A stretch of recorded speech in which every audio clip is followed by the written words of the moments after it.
Peace and good evening, everyone. Staff, colleagues, teachers, students, media, naysayers. I'm sure some of you are out there as well. Let's be honest, they are out there as well. We're going to change their minds here at Newark Public Schools. But I'm enthused to be here with you all today. I am Dr. Sekou Sankofa, the proud superintendent of Newark Public Schools.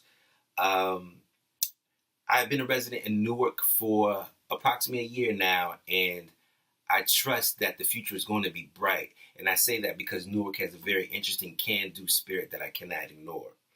The nature of this meeting is because of a harsh reality. That harsh reality is school closings. All right, school closings. All right. However, know and understand that myself and my administrative team, we are going to choke this harsh reality with innovation as well as optimism.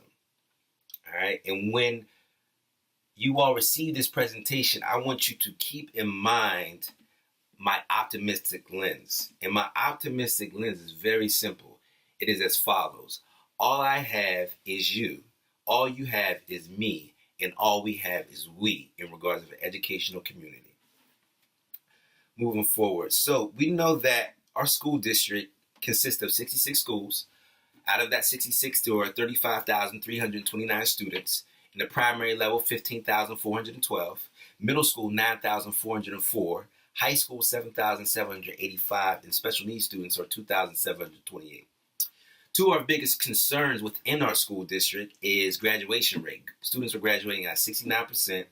And chronic absenteeism is also a lingering issue where students from 9 through 12 are absent 48% of the times, whereas in K through 8 is 23% of the times. Now, people can look at data, then compose a narrative. However, let's keep in mind, these are children, all right? They're not held responsible for themselves at all levels. Adults are involved, or need to be involved. Simultaneously, when we look at our students, we have to keep in mind that they are surrounded by a very unique environment because Newark has challenges that a lot of cities have, but theirs is unique because they have such a small population of people.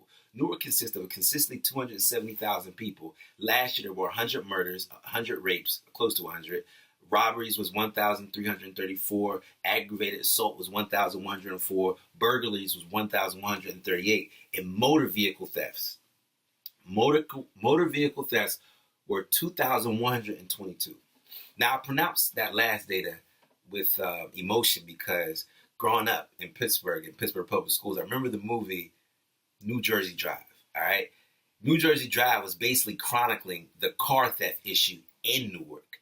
And it was always interesting looking at this as a young man.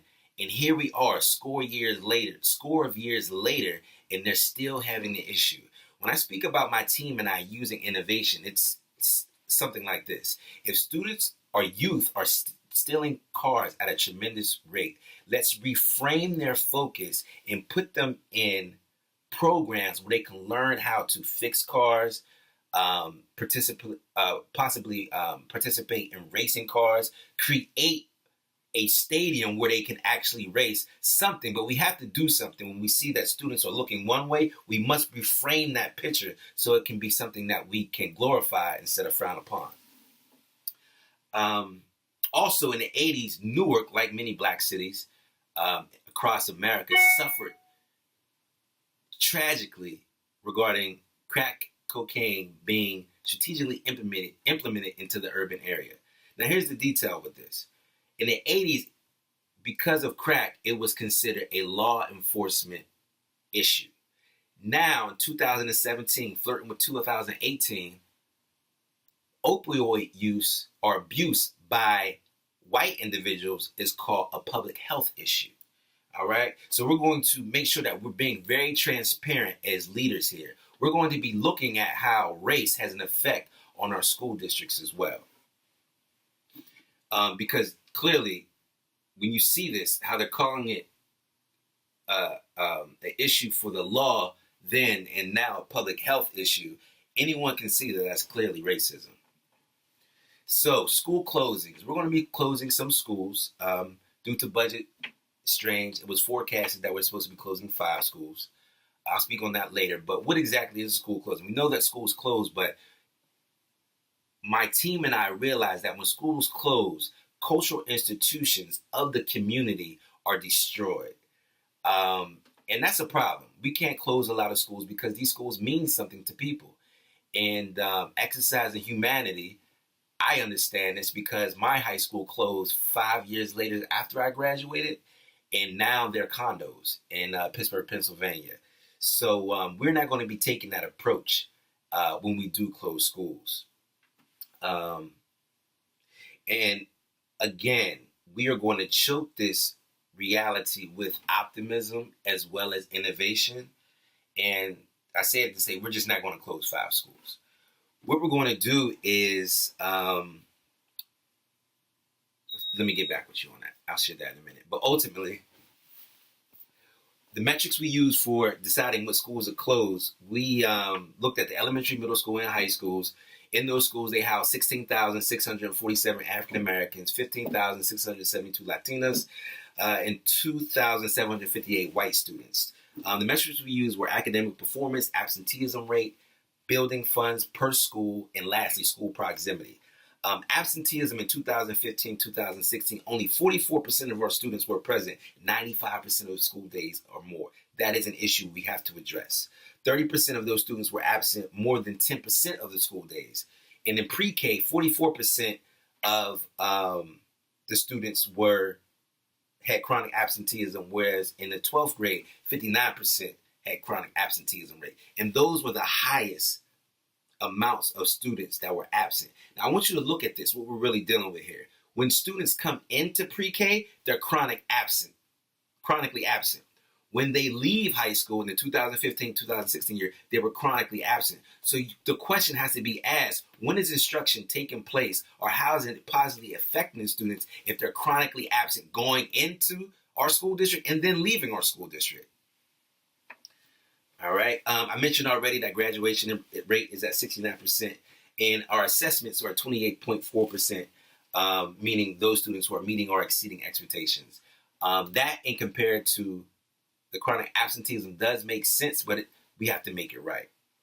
All right. So while my team and I look at these metrics with a fine tooth, the most significant factor was the low enrollment.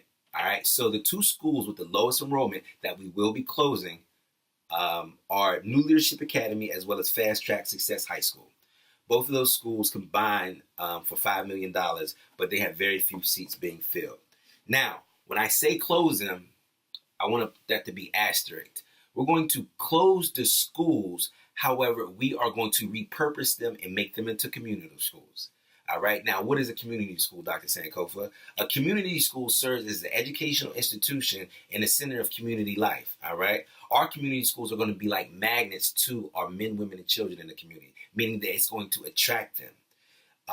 And when I say that, it's because we are going to have Saturday schools, adult education, workshops, professional development for daycares in the neighborhood. And the latter is very important.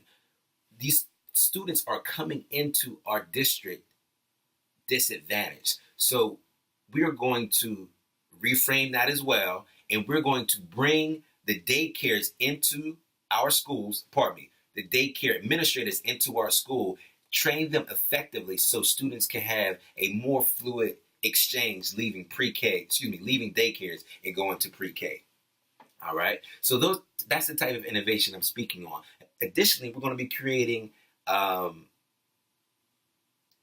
partnerships with some of our biggest industries, which are banking, some of the colleges, as well as insurance. So we're going to create those partnerships, get some funding in those schools so that we can make sure that there is a cooperation taking place. All right. And the cooperation is going to be taking place amongst parents, community, as well as school. It's going to be a triangulation, and the triangulation is going to be pivoted into the professional communities who are going to help us fund this project.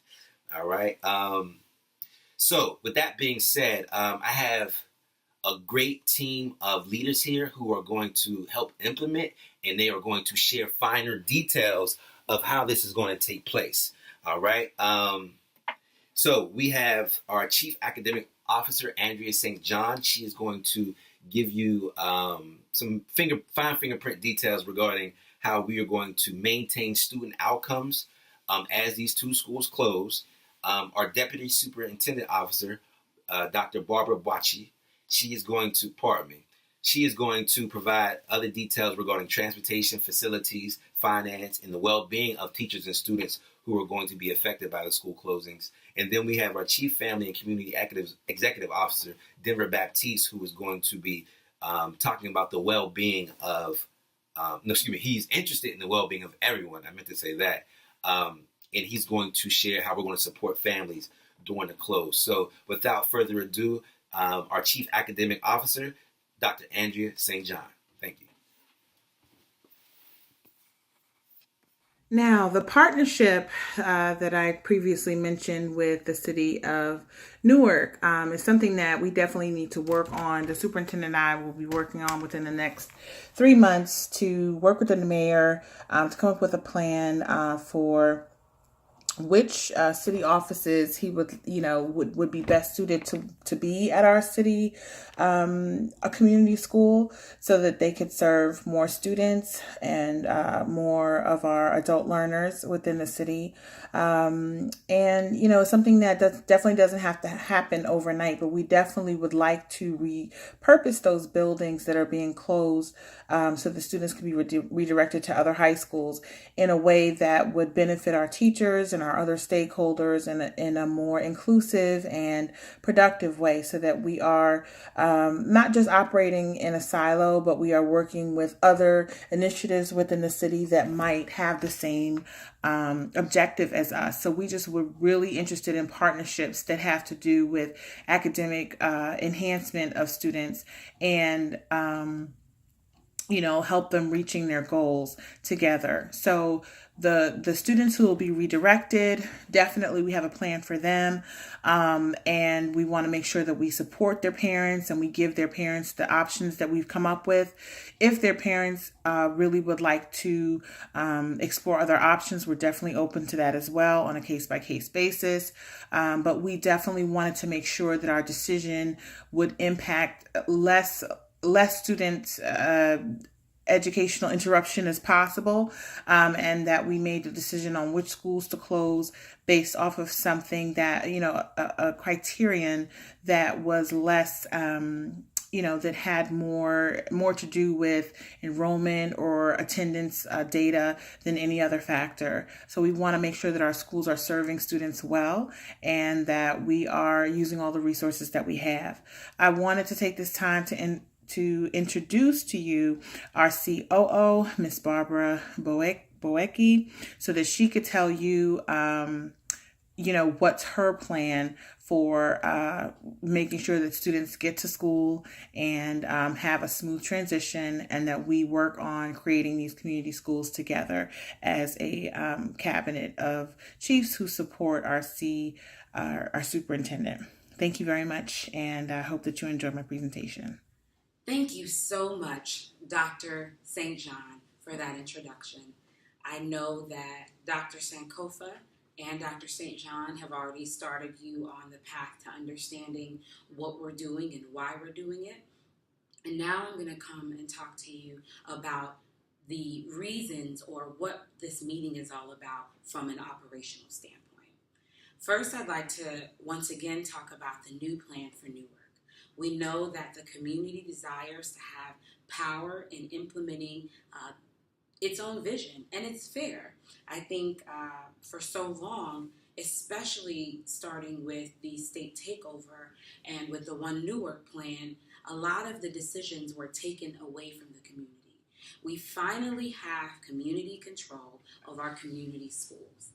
And so we wanted to make sure that, with that being said, the community is well aware of exactly what we are doing and why we are doing it, and how all of us are streamlining a plan to be able to effectively teach our students with a high quality education, but also remain on budget.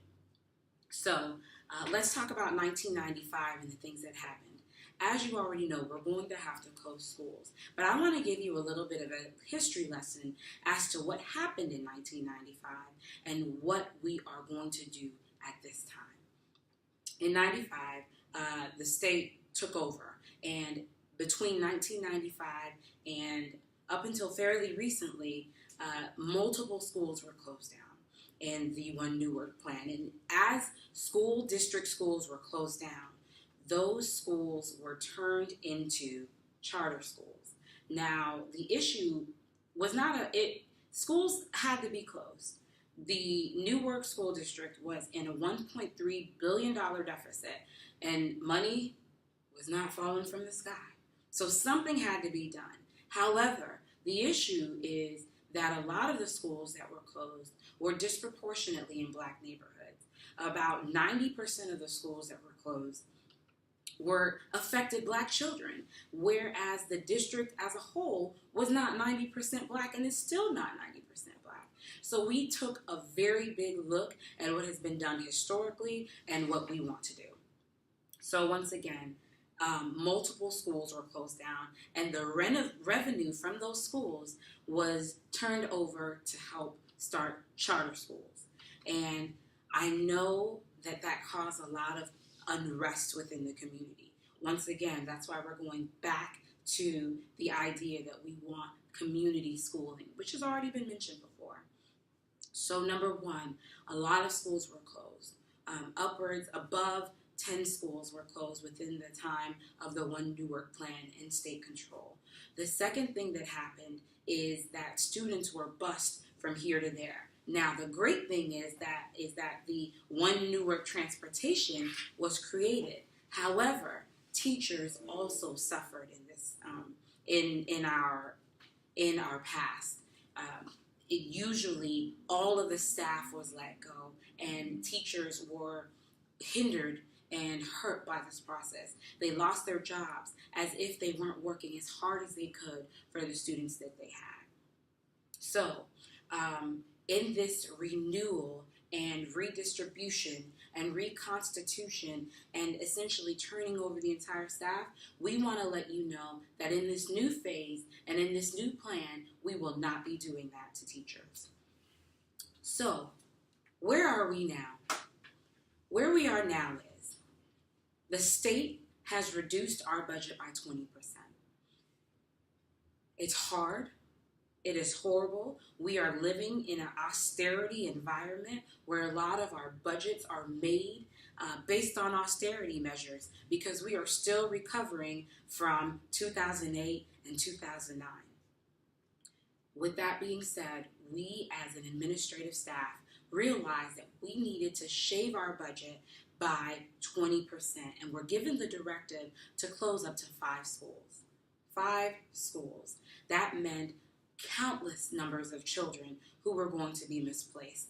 And we had a hard time. We came up with a few schools and we deliberated about it. And a lot of the reasons that we were going to close these particular schools was based on student attendance, was based on just the number of students, and then student performance. But we realized once again that this was disproportionately affecting our Black and brown students. And it was also disproportionately affecting our special ed students. One of the ideas that came up was to close one of our flagship special education academies. And what we realized was these are places that students are underrepresented, and we cannot suffer. We cannot have our children suffer because of budget shortenings. So what we decided to do this past year, while we were looking at the budget, we actually bid $13.1 million to be able to renovate our administrative building. What we decided as a staff is that instead of renovating our administrative building, we will remain in the building, the alternative building that we have been in. Now, it's not comfortable, but we would rather save children than save ourselves. And so we're going to say, instead of closing the 5 schools that we were tasked to close with, we are no longer going to do our administrative renovation. So that's going to save $13.1 million. We want to continue to let you know that we are about community. So even if it only affects us, that is better than ruining the efforts of the whole community. Now, With these measures, we still have 1 or 2 schools that we're still going to need to close. And so, and we still have a lot of repairs that need to be made. So we actually had a few options on the table, but in order to make sure that the least amount of students are affected, we are going to close 2 schools. And with these 2 school closures, we will only be affecting 189 students out of the total population. And we figured out what we're going to do, or where these students are going to go. The first school is New Leadership Academy. And it's, once again, I know we've already said this, it's going to save us $2.6 million. The next school we're going to close, which once again we've already said, is Fast Track Success Academy, which is going to save us $2.8 million. Now, New Leadership Academy has 82 students, and Fast Track Success Academy has 107 students. New Leadership Academy is less than a mile away from our flagship school, Science Park High School, which was newly renovated. And I thank you as a district for backing us to be able to have the bonds to be able to successfully create such a beautiful school that is doing great things. There's a lot of AP and CTE, and the students are doing well. So what we want to do is transfer the students from New Leadership Academy who are on that same track of success and put them into Science Park Academy. Now, I know your question is, does Science Park have space? Yes, it does. Science Park's capacity is 926 students. And right now, it's only got 808 students. So they actually have tons of room to be able to fit in there. And what we're hoping is that the new school, and because they're so close together, the New Leadership Academy students will be taking the same transportation that they used to go to their old school to their new School of Science Park Academy. So that's what we're doing for the 82 students. Fast Track Success Academy, instead of choosing a school for them, we're going to give them the opportunity to choose from 3 schools which are in proximity. Once again, they will also be using the same transportation system. And don't forget that transportation system is called the One Newark Shuttle. Now, because we're saving the $13.1 million, and then we're also saving another $5.4 million with the closure of the 2 schools, we're going to add a few more stops on the One Newark shuttle bus service. So instead of students having to go further out and more students being packed in, we're adding new spots so that the students won't feel like they have to go so far away from home in order to catch the One Newark bus or the One Newark shuttle. So what this is doing is it's saving because we're getting faster traveling time, and it's going to cause less disruption because we'll have less students on the buses. Finally, so we've talked about our students, we've talked about our transportation. Lastly, I want to talk to you about our teachers. Originally, in the old plan, we had our teachers moving, and actually a lot of them lost their jobs. We don't want that to happen. We have great teachers at Newark, and we want to keep these great teachers. So what we're going to do is we are going to have a job fair specifically for those teachers who are being displaced from New Leadership Academy and Fast Track Success Academy. And any district openings that we have in the entire district, they get first choice. Why? Because we put our teachers first. We want to make sure that our teachers understand that we care for them, we love them, we appreciate their service, and that they have done such a good job with our children. We want to move them from where they were to a new place where they would actually like to be. So teachers will get to rank the places where they would like to go, and once they do that, they'll be able to they'll be able to start. Some of them will follow their students. We want to make sure that we continue the good cultures that Fast Track Academy and New Leadership Academy had. So we're hoping that some of the teachers will also follow the students there. With that being said, I just wanted to recap on transportation, students, and teachers. We've gone through this before, but we wanted to make sure that we are focusing on our community and building culture, not at the expense of our most vulnerable students. Thank you so much for listening to me this evening, and without further ado, I'd like to invite Dr. Denver Jean-Baptiste to speak about communication. Good day, everyone. I am Denver Baptiste, your Chief Family and Community Officer, and I'm going to talk to you guys with my team about how we plan on accommodating everyone and during our closing process. So when we talk about Newark schools in our community, we have to take in the bad sometimes, also with the good. But these are our schools. These are our students. And the community is our community. So, just like every other community, we also face problems. And within our school system, some of the problems that we face is absenteeism, high cost, and low performance rate. So, initiative is being taken to close down specific schools in strategic areas. And while we close down these schools, it is our goal to better accommodate everyone and to help our students succeed. All right? Elementary schools, just like our high schools, are at a high dysfunctional rate in our communities. Our high schools, for example, the high schools that were mentioned by Dr. Barbara and Dr. Siku, that will be closed, they are main priorities right now. But elementary schools also close at alarming rates, also have problems, and these problems are alarming. Some of the problems that we have, for example, is absenteeism, as we mentioned. Elementary schools have a 22% rate throughout the district of students being absent, and that statistic is from 2011-2012 period. The elementary school, like the Speedway Academy, for example, on the city's West Ward, it claims the highest rate of absenteeism, about a 42% rate of students being absent.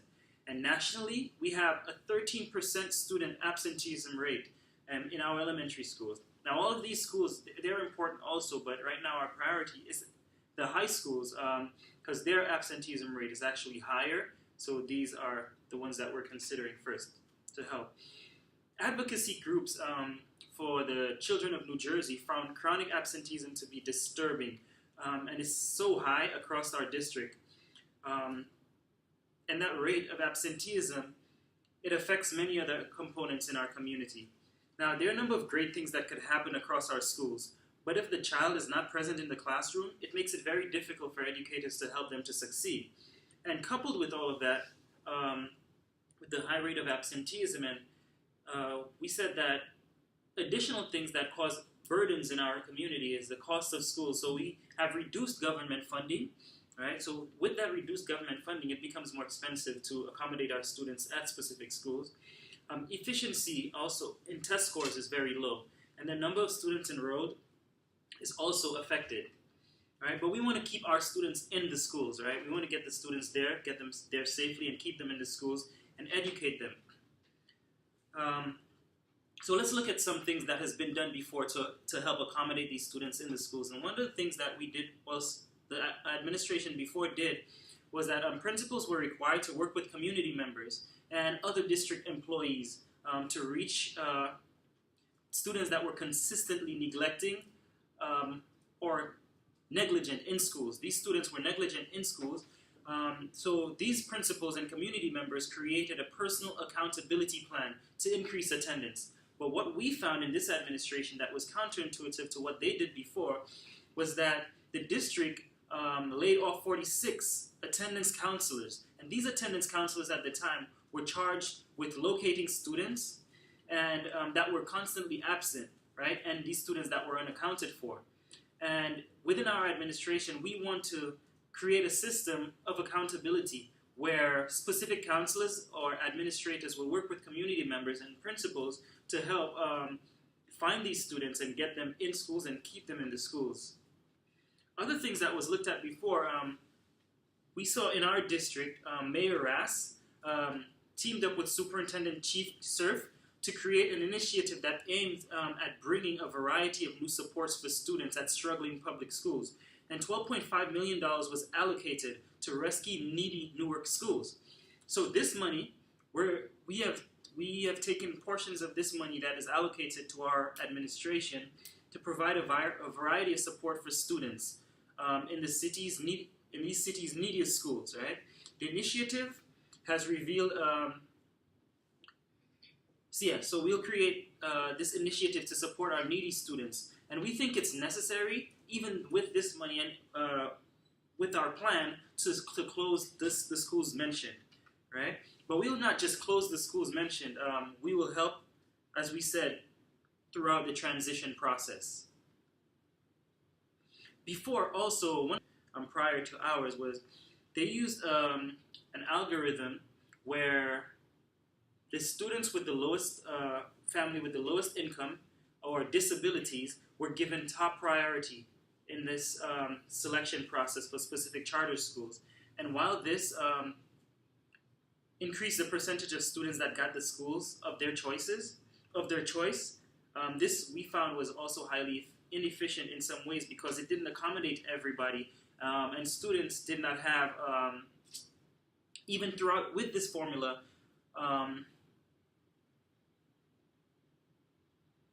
it didn't have this personal touch of inclusiveness in the decision-making process for all our students.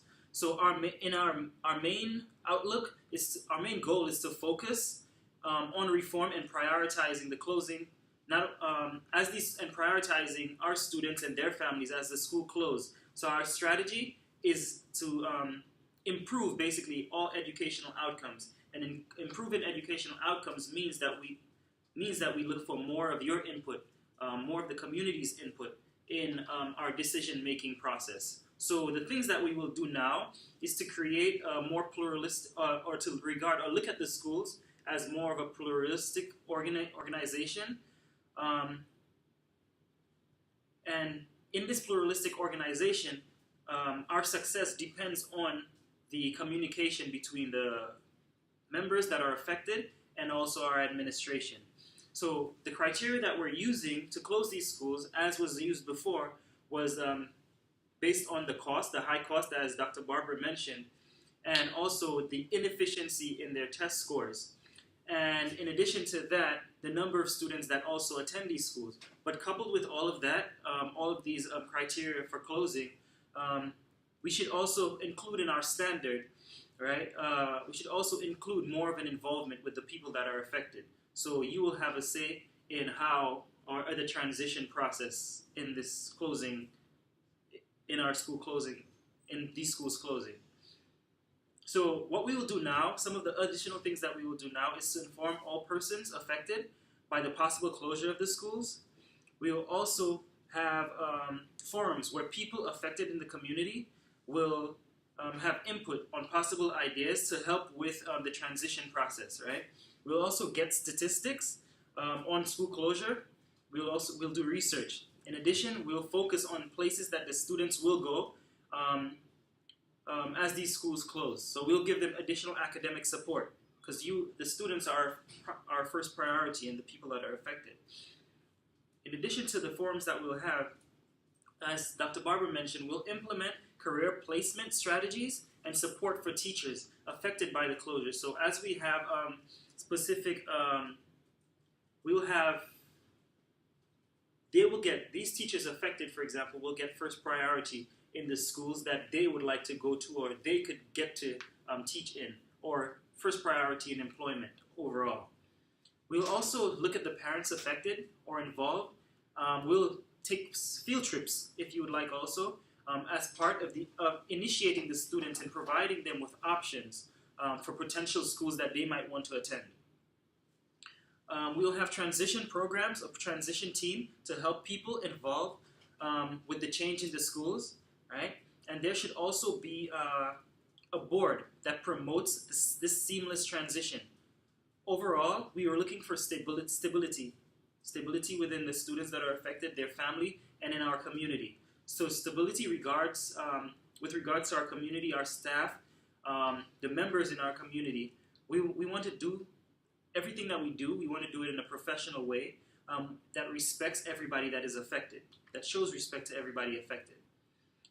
Superintendent Sankofa mentioned in his talk with you guys that the formation of that we'll form new attendance committees that is focused on reversing the attendance trend throughout the city and school system.